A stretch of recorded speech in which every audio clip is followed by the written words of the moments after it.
Hi, it's Stuart Robertson, CEO of ShareBuilder 401k, and here to talk to you about saving, managing debt, and those things. As you probably know, we focus on helping small and mid-sized businesses get started with a 401k plan and helping their employees save for retirement. But a lot goes into leading Americans to save and thinking about how you manage your day-to-day life. So we deal with a lot of questions and want to share some of our knowledge with you and some of the things we help different people with as they think through how they need to manage their money, how they want to manage their money, how they want to get in control of their money. Because at the end of the day, money is simply an enabler to help us take care of ourselves and our family and achieve our dreams. So the big thing that most financial planners will really take a look at and help their clients with, and what you can do yourself, is to really look at how you spend your money, how much you earn and how much you spend. You want to make sure that you are earning a bit more than you're spending, right? That's always number one. But the big way they look at it is they say, hey, what are your needs? What are your wants? And how much do you need to save for your future self? So let's start with how much you need to be thinking about putting towards needs. And that's 50%, so that's half your income.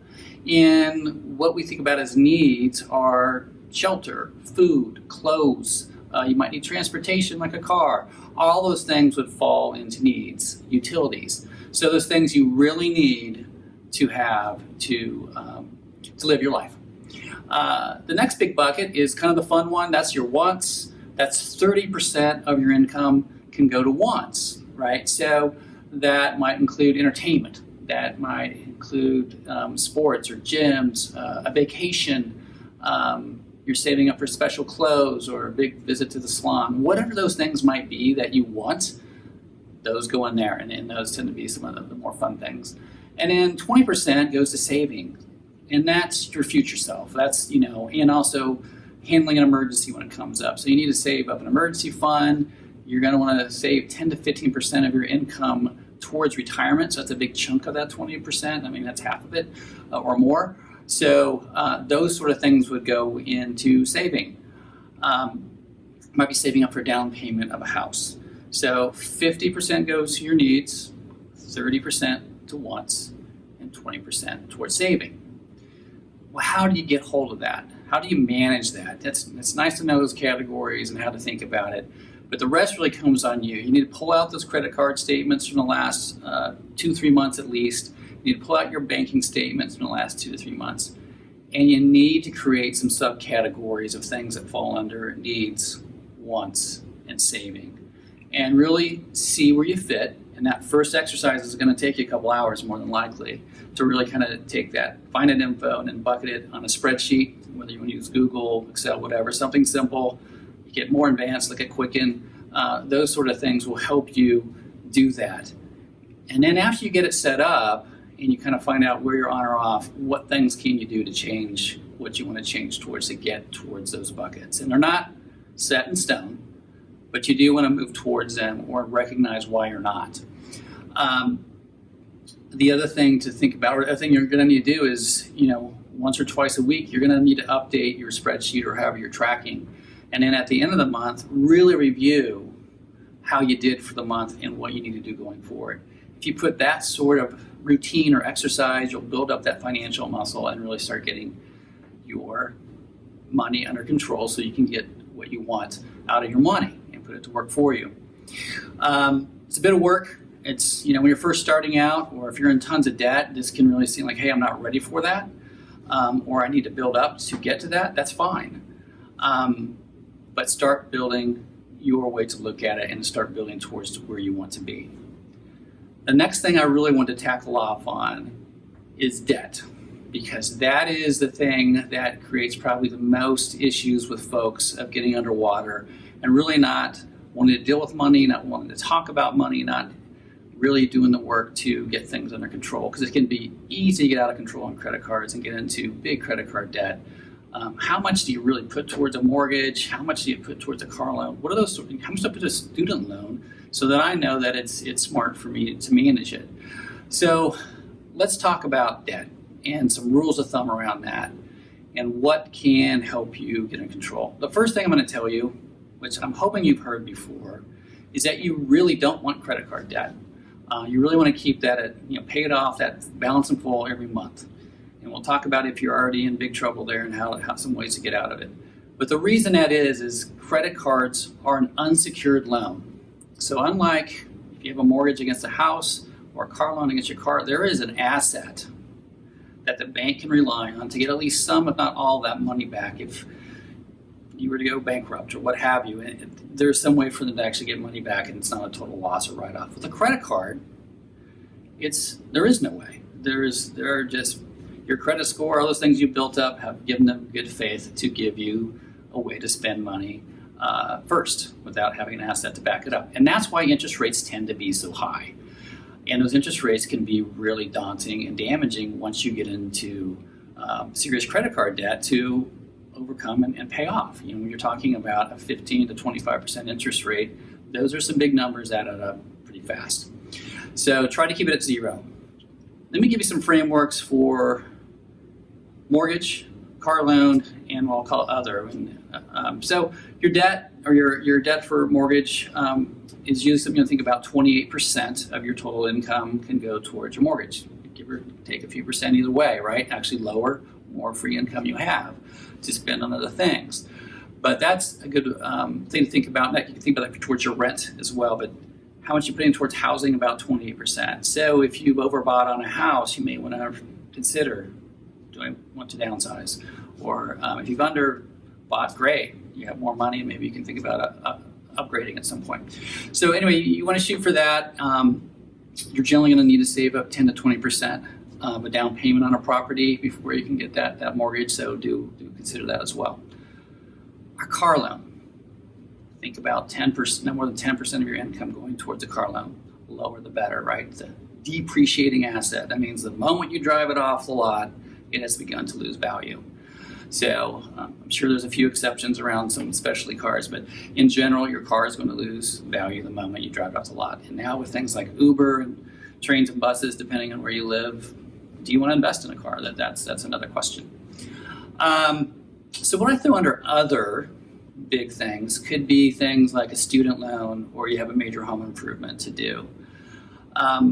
In general, you want to think about having, you shoot to have 40 to 45% of your life, of your income, in debt, right? So if you think about 28% is going towards your mortgage, and maybe 10% or maybe 8% is going towards a car loan. Well, you're quickly at 36, 38%. It doesn't give you a lot towards a student loan or what have you. But in general, you can think of up to 10% towards that. Student loan is the hardest thing to get your arms around, in that you don't exactly know what your future income is going to be. But you do want to target it to be about 10% of the income you're going to be earning, or less. Less is always better when it comes to debt, right? So that's something to really think about, is what careers are you thinking about? What is the average starting salary of folks from your college, from your high school, wherever you're going off to work? And then that's how you can start shaping how much you're going to do, as you get in college and take a student loan. So hopefully that's helpful. Now, the last thing I'm going to hit upon here is those of you who've had major credit card debt. Here are 6 strategies, and you can read more about this in our blog.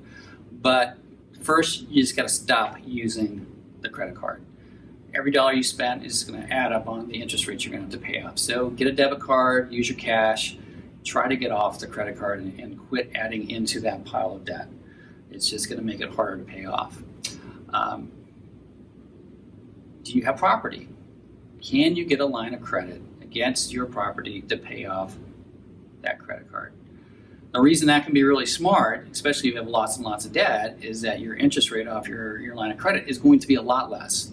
Now, you are going to figure out how to pay it off, because usually most lines of credits just charge you the interest rate every month, and you're not paying them the principal or the amount you've lent. So you're going to want to think about, how do I pay that down over a 5 to 10 year period or less, right? So that's probably your next big thing to move if you have property, which a lot of people don't. The next thing to look at, or even the next thing to look at is, can you consolidate to a card that gives you no interest for 6 to 12 months? And put all your credit card debt on that. That gives you time to both start working down that principal and figuring out a plan of how you're going to manage payments if you can't get it all paid off in that window, which most people can't. So that allows you time and a way to start working on the principal so you're not hitting massive interest rate payments, and you bought some time. If that is not going to work for you, you've just got way too much debt. If you have a 401k, this is an emergency option in there, but you can actually get a loan for all your vested money up to 50% of that vested balance, up to $50,000. You make sure your job's secure, because if you lose that job, that amount that you owe is doable. It's going to have tax penalties likely if you're under 59.5. So beware of that. But if you have that, yeah, it is an emergency option to pay off that debt. It's going to hurt your future nest egg, and there's other risks, but that can be something to consider if you have massive credit card debt. The next is a strategy to just pay it down, and it's called the snowball effect. It's probably one of the most effective out there. And what the snowball approach is that, say you have 4 credit cards. They all have different balances. You take the smallest one first and work on paying it down as fast as possible. Once you've done that, you take whatever you're paying towards the next one, pay it down. And then once you've done that, you take what you're paying towards that to your 3rd credit card and 4th credit card until they're all paid off. It grabs a lot of momentum because you're having success paying one down and getting rid of a payment after you get rid of each debt from each card, which is great. Some folks say focus on the highest interest rate card first. Super smart. However, what I would suggest is that you actually move wherever your highest interest rate is, a substantial balance to whatever your lowest interest rate card is that you can move it to the maximum amount you can. You may not be able to move all of it, but try to get out of the high interest rate card first as part of that consolidation effort. Get it to your lower interest rates and then focus on paying those down. And then the last thing, if you're just really fighting everything, is you need to call up your banks and your credit cards and see what they can do around, whether it's a mortgage payment, whether it's a credit card payment. In this case, we're talking about credit cards. What will they work with you to arrange on manage your payments in something that allows you to get back on track to getting it paid off, and at least meeting your minimums, right? So make those calls. Most of these banks want to work with you. They do want to get the money. They don't want to write it off. So they will try to help you out. So make those calls. Hopefully you don't have to consider filing for personal bankruptcy. It's a painful process. There's all sorts of other implications to it. But those are the big 6 ways to think about getting that credit card payment off your sheet so you can focus on enjoying your life and putting that money to work for you so that you can do the things you want to do with this life and take care of your family. Anyway, I'm wishing you well. I hope you found this helpful. Really hoping you're doing great and that you're on the path to financial freedom. Take care.